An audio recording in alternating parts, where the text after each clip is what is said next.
하나님 말씀 보겠습니다. 신약성경 누가복음 1장 1절부터 4절에 있는 말씀입니다. 신약 86페이지에 있습니다.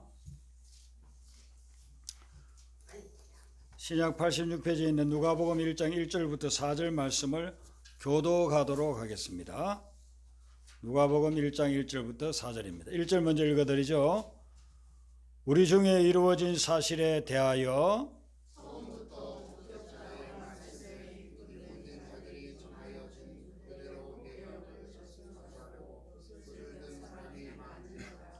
그 모든 일을 근원부터 자세히 미루어 살핀 나도 데오빌로 각하에게 차례대로 써보내는 것이 좋은 줄 알았노니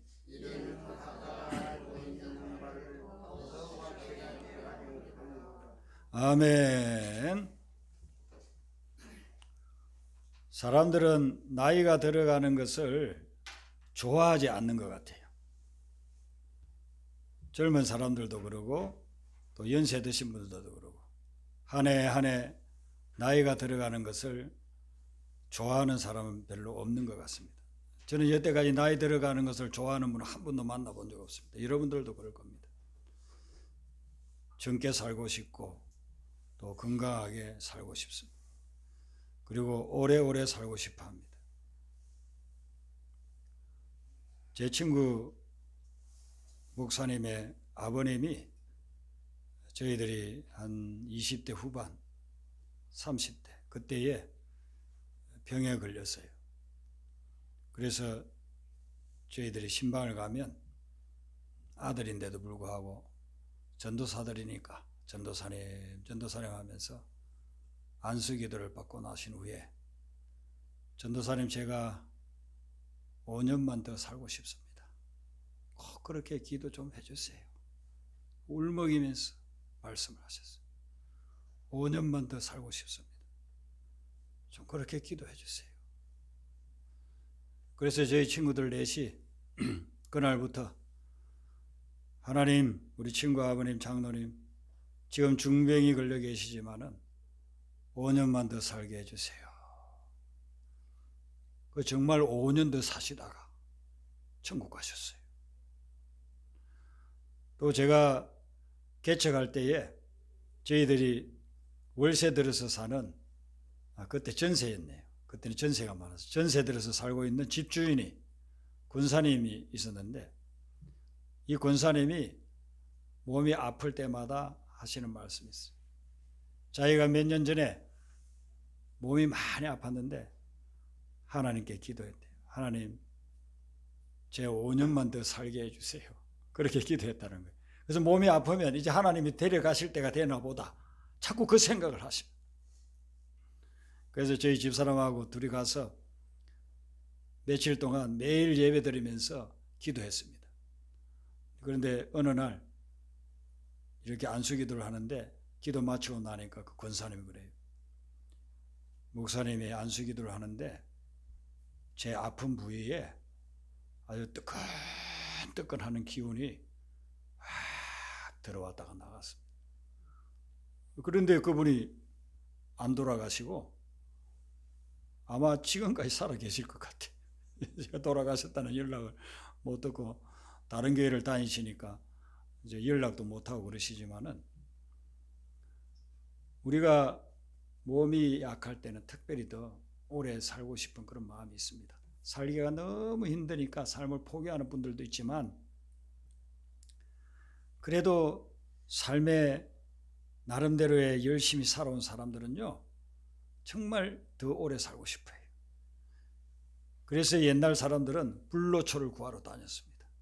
불로초, 늙지 않는 약초, 그걸 찾으러 다녔습니다. 그리고 요즘은 어떤 말들이 있습니까? 만병통치약, 만병통치약이라고 막 선전을 합니다. 근데 속지 마세요. 만병통치약은 없습니다. 불로초도 이 세상 어디에도 없습니다. 인간의 역사가 수천 년 되는데 지금 불로초를 발견해가지고 먹고 있다는 사람 아무도 없습니다. 왜 이게 불로초나 만병통치약이 없느냐, 또 만병통치약이라고 주장하는 인터넷에 올라오는 그런 약들은 다 거짓말이냐 하면, 이런 약들이 있으면, 이런 불로초가 있으면 지금 500년, 600년, 1000년 사는 사람이 있어야 돼요. 근데 그런 사람이 이 세상에 아무도 없어요. 110몇 세가 지금 전 세계에서 가장 오래 살고 있는 사람입니다. 얼마 전에도 최고령 노인이 돌아가셨죠. 사람들 마음속에는요, 영원히 살고 싶어하는 본능이 있어요. 이 세상 보니까 잠깐 살다가 가는 것 같은데 영원히 살고 싶다는 겁니다. 그래서 3000년, 4000년 전에 이집트의 피라미드 속에 있는 미이라를 보면 그 사람들이 그때도 미이라를 만들어가지고 다른 세계에서라도 영원히 살았으면 그러는 마음이 있는 거예요. 그래서 그 미이라 잎 속에 보면요, 보리, 쌀, 밀 이런 게 들어있어요. 그 씹어 먹고 오래 살아라 이 말이. 예. 죽었는데 뭘 씹어요. 자기들의 갈망, 열망이 있는 거예요. 거기 영원히 살고 싶어하는 그런 열망이 있는 거예요. 그런데 성경을 보면 영원히 사는 것에 대해서 말씀을 하고 있잖아요. 요한복음 17장 3절에 보면 영생은 영원히 사는 거예요. 영생은 곧 유일하신 참 하나님과 그가 보내신 자 예수 그리스도를 아는 것이다. 그러니까 영생, 영원한 삶을 얻으려고 하면은 하나님을 알고 예수님을 알면 된다는 거예요. 근데 여기서 안다는 것은 ABCD 배우고 뭐 곱하기 배워서 아는 그게 아니고, 부부가 이전에는 남이었지만 결혼해서 만나서 같이 살면서 이 남자에 대해서 체험하고 이 여자에 대해서 체험하고, 그게 바로 안다는 뜻이에요. 성경에서 히브리어에서 말하는 안다는 것은. 그러니까 체험적으로 아는 것이고 만나서 아는 것이고 그 속 사정을 다 아는 것, 이걸 아는 것으로 이야기합니다. 하나님을 만나고 하나님을 체험하고 하나님을 깨닫고 예수님을 만나고 깨달으면, 그러면 그 속에 영생의 길이 있다, 이렇게 이야기를 해주고 있는 것입니다. 우리 이 몸을 가지고 영원히 사는 것이 아니에요. 불로초를 구하고 만병통치약을 만들려고 하는 사람들은 이 몸 이대로 영원히 살기를 원하고 있는데, 이 몸 이대로는 절대로 영원히 살지 못해요. 이 몸은 시간이 지나면 병들게 되고 늙게 되고, 그리고는 하나님이 부르실 때는 가야 됩니다. 신천지 이단에서는 우리 이 몸을 가지고 영원히 산다고 육체 영생을 주장을 합니다.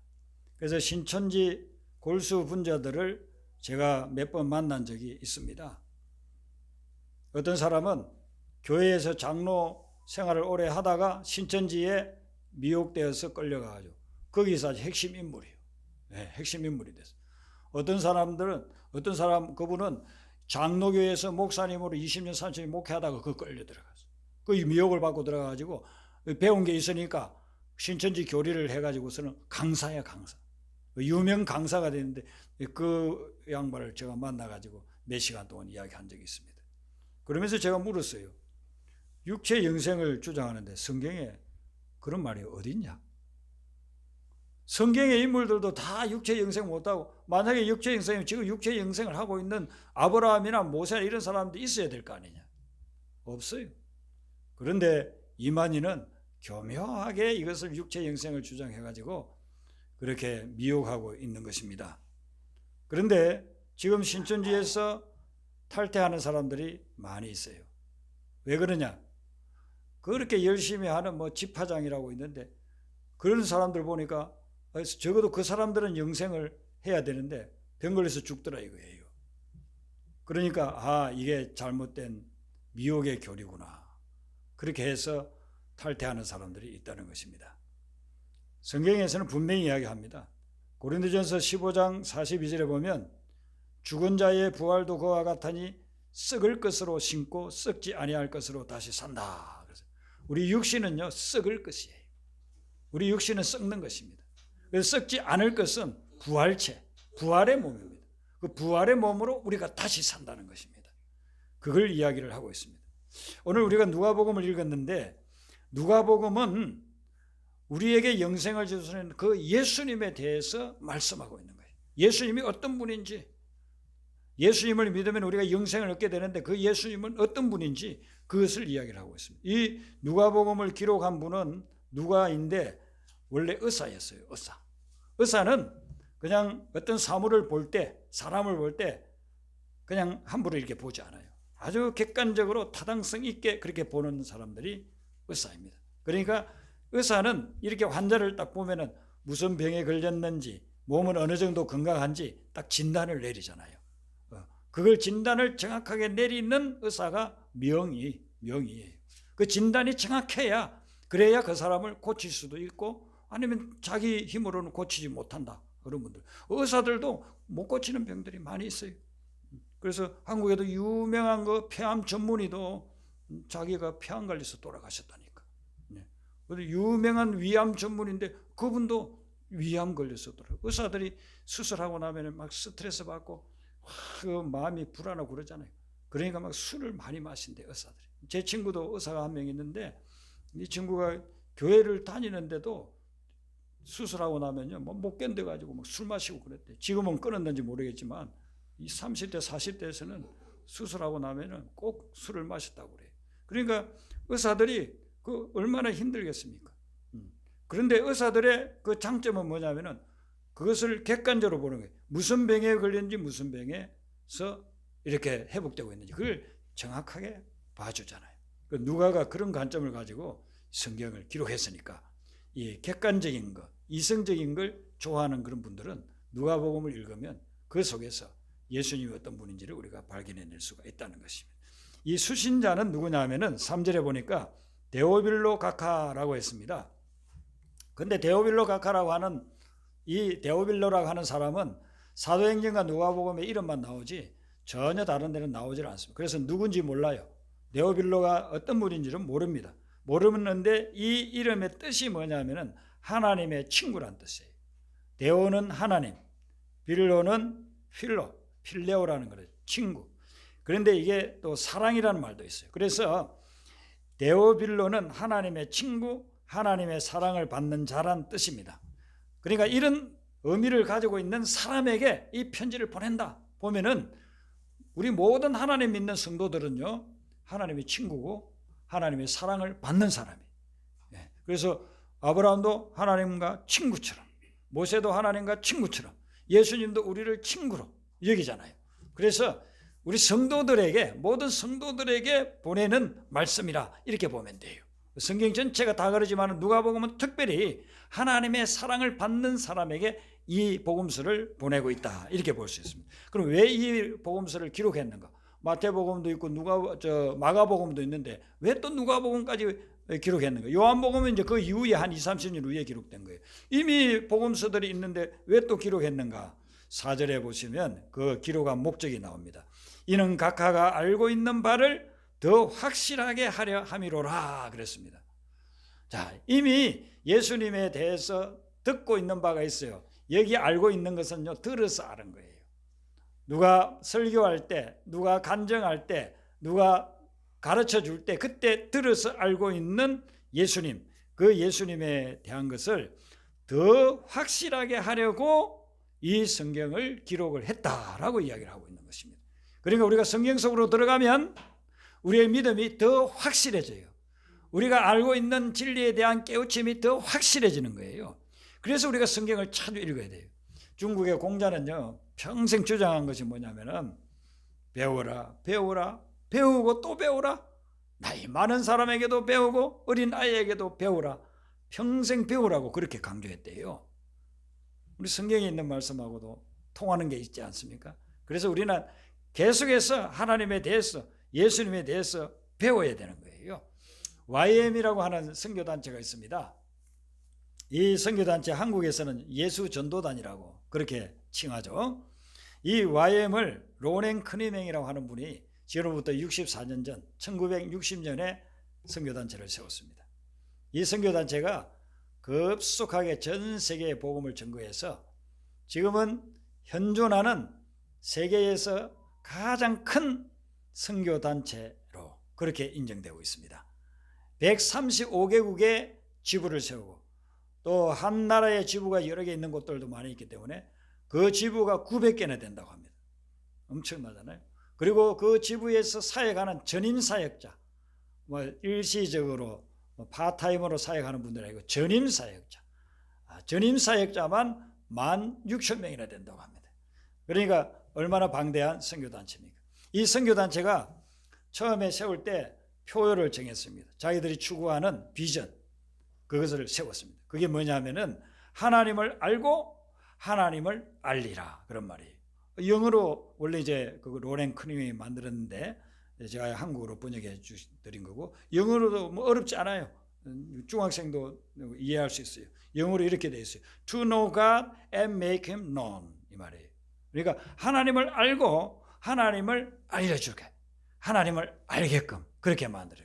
이 모토를 가지고 로렌 크닝이 젊은이들과 더불어서 전 세계에 흩어져서 복음을 전해서 지금 그런 예수 전도단이 엄청나. 우리 한국에서도 이 예수 전도단 출신 목회자들도 참 많습니다. 제가 제자 훈련할 때도 여기에서 나온 그런 책들, 이게 참 은혜로워 가지고 그때 제자 훈련 저하고 같이 했던 분들은 이런 책들을 많이 읽었을 겁니다. 여러분, 여기에서 이야기하는 것이 바로 그거예요. 우리가 먼저 하나님을 알아야 돼요. 하나님을 알고, 그리고 하나님을 만나야 돼요. 그리고서는 그것을 다른 사람에게, 하나님을 모르는 사람에게 알려주고 하나님을 만나지 못한 사람에게 만나게끔 그렇게 해주는 거예요. 신앙생활, 믿음의 생활이라고 하는 것은 뭐냐 하면은 하나님을 알아가는 과정이라 그렇게 볼 수 있어요. 우리 믿음의 생활이라는 것은 믿음이 참 깊다, 이분은 하나님을 그만큼 많이 아는 거예요. 그래서 초신자는 아직 하나님을 알려고는 하지만 아직 하나님을 잘 몰라요. 아주 초보의 수준에서 알고 있는 거예요. 그래서 신앙생활은 하나님을 알아가는 과정이다. 하나님을 더 깊이 알고 이전에 알지 못했던, 작년에 알지 못했던 그 하나님을 오늘 또 알고 또 아는 거예요. 근데 우리의 기억이라고 하는 것이 자꾸 잊어먹잖아요. 나이가 들면 이제 점점 기억력이 쇠퇴해져 가지 않습니까? 그래서 한번 봤던 거, 20대 30대에는 한번 봤던 거 그거 그냥 한 몇 달 기억하는데 이제는 돌아서면 잊어먹고 그런 경우가 많아요. 저도 설교를 하면서 이 설교를 다 작성해서 다 외워가지고 이제 설교를 하는 거거든요. 설교를 하는데 외웠던 것이 기억이 안 나. 어떤 때는. 이때 이게 딱 기억이 나야 되는데 잘 기억이 안 나요. 그리고 한 번 읽었던 거 기억났는데 지금은 한 번 읽어가지고 금방 또 잊어먹어요. 그러면 2번 읽고 3번 읽습니다. 그래서 여러분들이 연세가 드실수록 성경을 더 자주 읽으셔야 돼요. 더 자주 읽으셔야 됩니다. 1년에 한 번 읽었다고 한다면 1년에 3번, 4번 읽어야 그 전에 기억하고 있던 것을 유지를 할 수가 있어요. 유지를 할 수가 있어요. 제가 성경을 볼 때 어떤 때는요, 아주 생소하게 보이는 게 있다니까요. 그 성경을 수십 번을 읽었는데도 읽을 때마다 보면 야, 이런 말씀이 정말 이 성경에 있었나, 이렇게 생소하게 보이는 그런 말씀들이 있다니까요. 그러니까 계속해서 우리는 배우고 또 배우고 성경 말씀을 통해서 하나님을 계속해서 알아가야 된다 이거죠. 그래서 예수님을 알고 하나님을 알아고 그 알아서 깨달은 것을 또 다른 사람들에게 알려주는 그런 삶이 돼요. 성 프란시스는 기도를 많이 했습니다.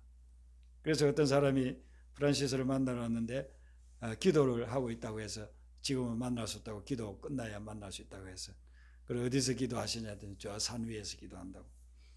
그래서 기도를 하고 있으니까 그냥 그 기도를 어떻게 하시나 보려고 가봤대요. 기도하는 모습을 보니까 똑같은 말을 서너 시간을 계속 기도하고 있더랍니다. 그 말이 뭐냐면은 하나님 당신은 누구시며 나는 무엇입니까? 하나님 당신은 누구시며 나는 무엇입니까? 기독교 2000년 역사에 가장 깊은 영성을 소유한 자가 성 프란시스라고 합니다. 그런데 그 성 프란시스가 그런 깊은 영적 세계를 들어갈 수 있었던 것은 다른 것이 아니에요. 매일 매 순간같이 하나님 당신은 누구십니까? 하나님을 더 알려고, 하나님을 더 깊이 알려고, 하나님을 만나려고 순간순간 추구해 나갔기 때문에 그런 깊은 영성의 세계에 들어갈 수가 있었다는 것입니다. 하나님 당신은 누구시며 나는 무엇입니까? 나 같은 죄인, 나 같은 죄인. 우리가 하나님을 이렇게 찾으면, 하나님을 만나면요, 하나님이 거울 역할을 해주셔요. 거울 역할. 하나님을 보면 나 자신이 보여요. 여러분들 오늘 아침에도 씻고서 이렇게 교회 오실 때에 거울 몇 번 보셨잖아요. 거울을 보면은 머리가 어떤지, 얼굴이 어떤지, 뭐 얼굴에 뭐이 났니 안 났는지 그런 걸 볼 수 있잖아요. 거울을 보면 나 자신을 볼 수 있잖아요. 하나님이 영적으로 우리를 보게 하는 거울이에요. 그래서 우리가 하나님 말씀을 통해서 하나님을 다 보고 깨닫고 하면 나 자신을 알게 돼요. 하나님을 모를 때는 나는 죄인이 아니야. 나는 어려워. 나는 올바러. 나 같은 사람도 별로 없어. 이렇게 하다가 성경을 통해서 하나님을 보면은요, 내가 얼마나 큰 죄인인지, 내 속에는 선한 것이 없다는 걸 깨달아요. 성자들의 고백이 다 그래요. 그래서 가장 깊은 세계에서 하나님을 만나면요, 내 속에 얼마나 더럽고 추하고 악랄한지 그것을 깨닫게 되는 거예요. 사도 바울은 점점 깊이 하나님을 만나고 주님을 만나게 되니까 어떻게 깨닫습니까? 내가 죄인 중에 괴수라는 괴수. 내가 죄인 정도가 아니고 죄인의 우두머리 아니고 괴수라는 죄인 중에 죄인이다. 그걸 깨닫게 되는 거예요. 하나님을 만나면요, 나 자신을 깨닫게 되는 거예요. 그걸 이 성경을 통해서 우리는 보게 되는 거예요. 오늘 이 누가가 우리에게 이 말씀을 전해주는 것이 뭐냐면 하나님을 만나라. 그리고 그 하나님을 통해서 자신을 살펴보라. 그것을 지금 목적을 가지고 더 확실하게 하려고 이 말씀을 우리에게 주고 있다라고 말씀하고 있습니다. 사울은 자기가 아주 어렵다고 생각했습니다. 어렵다고 생각하고 자기가 믿고 자기가 주장하는 것이 올바른 거라고 생각했습니다. 그게 너무 지나쳐서 예수를 믿고 예수를 따르는 사람들을 핍박하고 감옥에 집어였어요. 그는 예수님에 대해서 몰랐기 때문에. 그런데 다메섹 도상에서 부활의 주님을 한 쌍으로 탁 만나니까 예수님이 어떤 분인지 알게 돼. 예수님이 들려주는 말씀을 통해서 자기를 알게 된 거예요. 예수님을 만나고 예수님을 아니까 핍박자가 변화되어 가지고 복음을 전도하는 사람으로 바뀌게 되는 거예요. 그 복음을 전도하다가 감옥에 갇혀서 로마에서 나중에는 순교당할 때까지 생명을 걸고 복음을 전하는 자로 바뀌게 되는 것이. 하나님을 모르니까, 예수님을 모르니까 핍박했는데, 믿는 자들을 박해하고 감옥에 집어넣고 죽이기까지 했는데, 예수님을 만나고 나니까, 예수님을 보니까, 그러니까 자기가 변화가 되는 거죠. 놀라운 변화를 경험하고, 그리고 그 변화를 통해서 복음을 전하는 전도자로 바뀌는 그런 역사가 일어나게 됐다 하는 것입니다. 우리가 아는 것만큼 변화의 역사가 일어나는 거예요. 알지 못하면 변화되지 않습니다. 그래서 우리가 하나님의 말씀을 보고 묵상을 하면서 나 자신을 보면서 변화의 역사가 일어나는 거예요. 소크라테스는 너 자신을 알라고 했어요. 여러분, 이게 얼마나 처음에 들으면 평범한 말입니까? 그런데 이 말을 인생을 살아가면서 이제 점점 다시 생각해 보면요, 정말 우리는 우리 자신을 몰라요. 내 마음 나도 모르게, 그런 노랫말도 있잖아요. 내 마음을 나도 몰라요. 나도 몰라요. 어떤 행동을 하고 나서 그 다음에 뭐 또 몰라요. 일부 예배 드리고서 내려가는데요, 막 이 앰뷸런스하고 경찰들이 막 왔다고 그래요.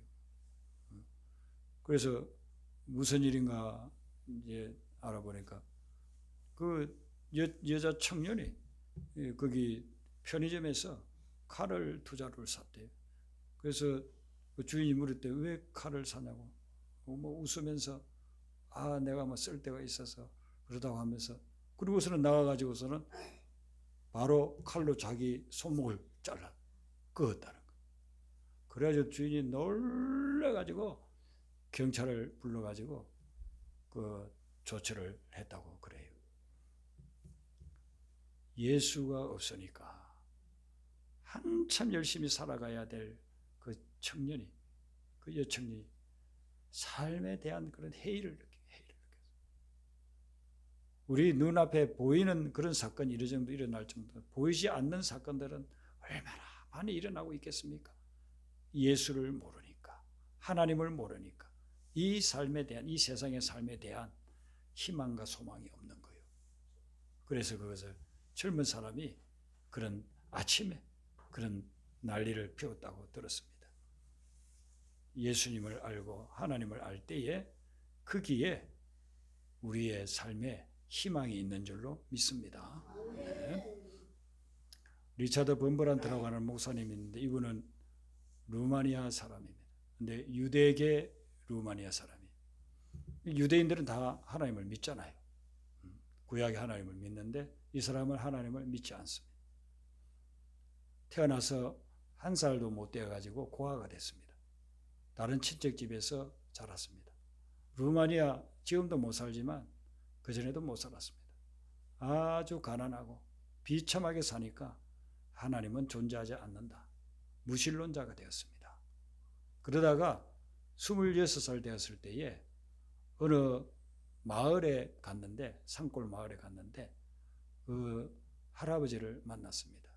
루마니아의 마을들이 뭐 12,000개인가 된다고 하는데 그 중에서 우연히 들린 그 마을에서 할아버지 한 분을 만났는데 이분은 평생 동안 기도가 하나님 저에게 믿지 않는 유대인을 보내주세요.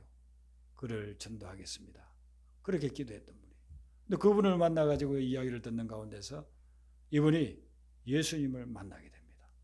그리고 예수님을 믿게 되고 그리고 신학을 해서 나중에는 목회자가 되는데요.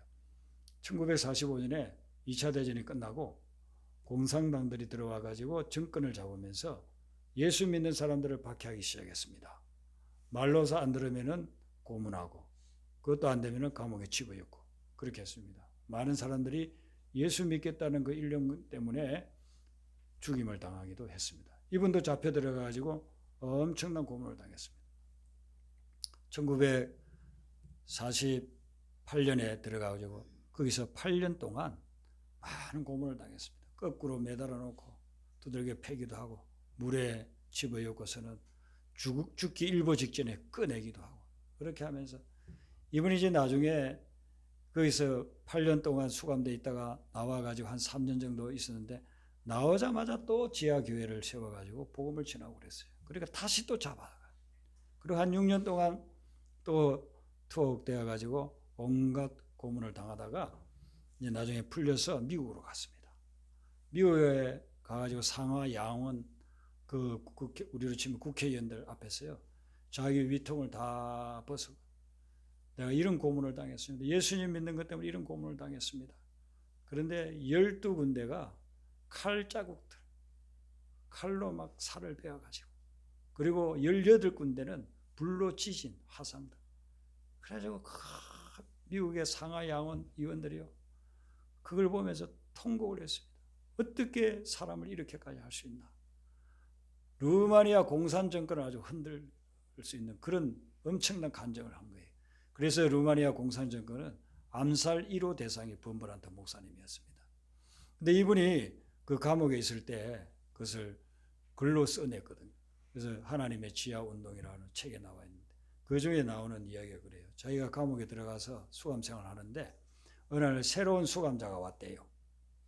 근데 그 감옥은 예수 믿는 사람들만 들어오는 예수 믿는 것 때문에 감옥 생활을 하게 되는 그런 사람들만 있는 곳이래요. 왜 그러느냐 하면은 그전에는 일반 범죄자들하고 예수 믿는 사람들 같이 감옥 생활을 하게 했대요. 그런데 그러면 예수 믿는 사람들이 그 사람들을 다 전도를 한대요. 그래서 다 예수를 믿게 되니까 이제는 아예 감옥을 분리를 해가지고 예수 믿는 사람들 감옥은 따로 해놨어요. 근데 거기에 어떤 한 사람이 들어왔는데 범브란트 목사님이 그 사람을 보는 순간 아주 깜짝 놀랐습니다. 왜냐하면 그 사람은 자기를 감옥에 집어넣고 고문을 시킨 비밀 경찰의 대령이었어요. 어떻게 저 사람이 들었는지 저 사람이 나라의 훈장을 받고 와서 상금을 받아야 될 사람이 어떻게 감옥에 이렇게 수감자로서 왔는가. 그래서 그 사람이 옆에 가가지고 물었습니다. 당신이 어떻게 해서 이런 곳에 왔소? 물으니까 대령이 그 연유를 이야기를 하는 거예요. 자기가 얼마 전에 자기를 방문한 12살짜리 소녀가 있었다는 거예요. 그 소녀가 꽃 3송이를 들고 왔더래요. 그러면서 대령님, 제가 대령님께 꽃을 드리려고 왔습니다. 웬 꽃이냐? 나는 그거 받을 그게 아닐 것 같은데 왜? 그렇게 물으니까 이 아이 하는 말이, 대령님, 저는 저희 어머니 생일이면 해마다 꽃을 선물로 드렸어요. 그런데 얼마 전에 대령님이 저희 어머니가 예수님 믿는다고 잡아가서 감옥에 집어였기 때문에 어머니를 만날 수가 없어요. 그래서 저는 이 꽃을 대령님께 드릴 테니까 사모님께 전해주세요. 그 말을 듣고 이 대령은 충격을 받은 겁니다. 어떻게 저 어린 아이 속에 자기 어머니를 감옥에 집어넣고 고문시키는 나를 선물을 주겠다고 저런 꽃을 세상에 가지고 올 수 있을까? 저 아이가 믿는 하나님은 어떤 존재일까? 저 아이의 엄마가 믿는 예수는 어떤 분인가? 충격을 받아버린 거예요. 자기가 삶을 살아오면서 지금까지 그런 사람 한 번도 본 적이 없어요. 그런데 예수쟁이들은 뭔가 다른 거예요. 그리고서는 그가 그 아이를 통해서 회심을 경험합니다. 나도 저 아이가 믿고 저 아이의 엄마가 저렇게 애를 교육을 시켰는데 그 엄마가 믿는 예수를 믿겠다. 그리고 루마니아 비밀 경찰들은 난리가 났습니다. 자기들의 두목 대령이 아니 예수 믿는 사람 잡아다가 고문시키고 감옥에 집어넣고 막 사형시키는 그 사람이 오늘 예수 믿는다고 하니까 야, 저 사람 뭐 예수 믿는 사람 죽이다가 뭐 예수 귀신 들렸나? 왜 저래? 왜 저렇게 정신이 없어? 예수를 믿는다는 게 뭔지 자기가 잘 알잖아. 예수를 믿는다는 게 발각되는 순간 감옥에 들어가야 되고 죽을 수도 있는데 예수를 믿겠다고? 찾아가가지고 막 금고합니다. 대령님, 정신 차리세요. 대령님 이렇게 하는 게 아니죠. 정신 차리셔야 됩니다. 이렇게 하면 대령님 죽을 수도 있어요. 그런데도 대령은 그렇게 이야기합니다. 나는 예수님을 만났다. 난 예수님을 믿겠다.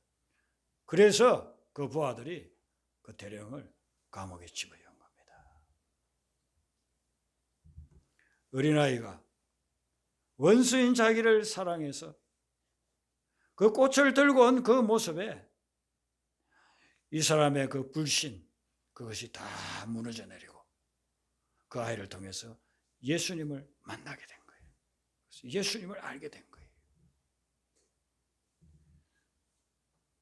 루마니아에는 그런 분들이 참 많았다고 합니다. 그래서 그 하나님의 지하운동이라고 하는 책에 보면요, 정말 감동되는 눈물 흘리지 않을 수 없는 그런 사건들이 많이 있습니다. 제가 어떤 목사님을 만났는데 그 목사님이 자기가 목회자가 된 그런 계기를 이야기를 하더라고요. 그냥 집사직을 바꿔서 열심히 신앙생활을 하는 그런 성도였는데 기도원을 갔답니다. 좀 은혜 받으려고. 산속 깊은 속에 있는 기도원에 갔는데 그 기도원에 원장님이 찬송 부르고 말씀 다 전하고 난 후에 기도로 들어가는데 여러분들이 산 밑에서 여기까지 올라오는 고생 많이 하셨는데 기도할 때에 여러분들 기도 제목도 많이 있겠지만 오늘 이 시간에는 기도를 좀 바꿔서 하세요. 건강을 위해서, 물질을 위해서, 미래를 위해서, 자녀를 위해서 기도하는 것은 다 내려놓으시고 오늘 이 시간에는 이렇게 기도하세요 하면서 가르쳐 주더랍니다. 그 기도가 뭐냐면요, 예수 내 구주, 예수 내 구주, 그것만 기도하라는 거예요. 그래 불을 끄고서 거기 모여있는 수십 명이 전부 다 예수 내 구주, 예수 내 구주 하는데 왜 저런 기도를 시킬까 이렇게 하면서도 하라고 하니까 순종하는 마음으로 예수 내 구주, 예수 내 구주를 하는데 한 20-30분 지나니까요 마음이 뜨거워지면서요 눈물 콧물 통에 자국 일어나랍니다. 예수 내 구주, 예수 내 구주, 예수 내 구주, 예수 내 구주, 그렇게 막 기도하는데 거기 수십 명의 사람들이 다 통곡 울음바다가 되더라. 자기도 그 기도를 들으면서 예수님을 정말 깨닫게 되고 만나게 되고, 그러고서 이제 내려와서 나 이제 목회자가 돼야 되겠다 해가지고 그 목회자가 되고, 그래서 그분이 목회자들 모이면서 그런 간증을 하시더라고요.